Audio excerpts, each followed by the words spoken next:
చెడ్డీ gang తరహాలో దోపిడీలు దాడులకు పాల్పడే మధ్యప్రదేశ్కు చెందిన థార్ గ్యాంగ్ నగరంలో అలజడి సృష్టిస్తోంది. నగర శివారు ప్రాంతాల ప్రజలే టార్గెట్గా చేసుకుని దొంగతనాలకు పాల్పడుతున్నారు ఈ దొంగలు. తాజాగా నగర శివారు హయత్ నగర్ పోలీస్ స్టేషన్ పరిధిలో ఒక గేటెడ్ కమ్యూనిటీలోని 5 ఇళ్లలో మధ్యప్రదేశ్కు చెందిన థార్ గ్యాంగ్ చోరీలకు తెగబడింది. చోరీ చేసిన సొమ్ము తక్కువ మొత్తంలోనే ఉన్న దోపిడీల్లో ఆరితేరిన ముఠా చాలా ఏళ్ల తర్వాత నగరంలోకి ప్రవేశించడం కలకలం రేపుతోంది.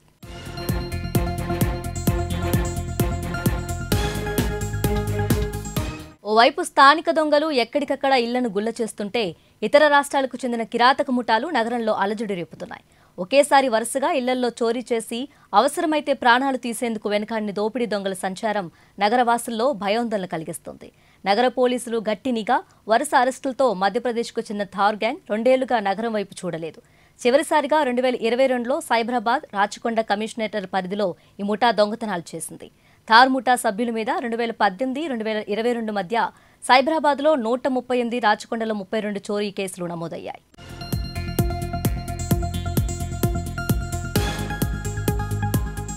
ప్రధానంగా శివారు ప్రాంతాలు దూరంగా విసిరేసినట్లు ఉండే కాలనీల్లో ఇళ్లల్లో దొంగతనాలకు పాల్పడుతుంటారు.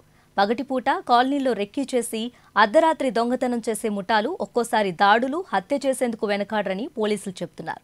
ఇంటి పని, ఇతర అవసరత పేరుతో పట్టపగలు ఇంట్లోకి వచ్చి ఎవరూ లేకపోతే దోపిడీలు చేస్తున్నారు.